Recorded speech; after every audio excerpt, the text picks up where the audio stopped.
The Alabama Department of Transportation is reminding drivers about road safety this summer, and they are increasing fines when it comes to moving violations in work zones. Our Nixon Norman tells us more about these increased fines and how you can avoid them.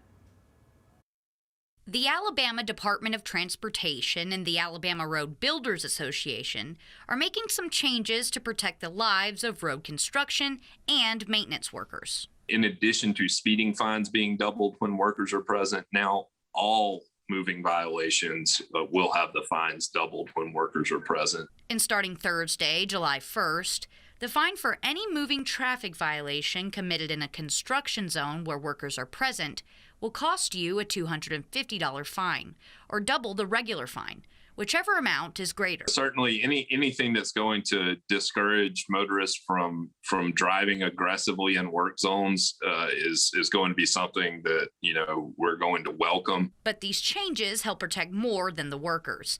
They help protect everyone. Early numbers for 2020 show that there were more than 2,300 work zone crashes in Alabama, resulting in 19 fatalities and more than 600 injuries. These numbers include both road workers and motorists. Safety in work zones is not just limited to keeping construction workers safe, but it's also about keeping the traveling public safe. Most of the crashes that we see in work zones actually don't involve construction workers themselves.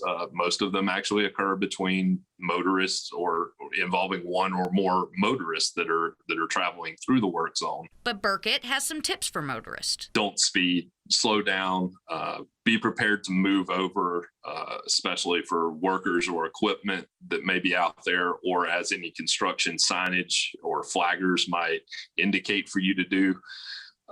Don't follow other motorists too closely, and certainly remain alert and don't drive distracted. Putting the Valley first, Nixon Norman, WZDX News.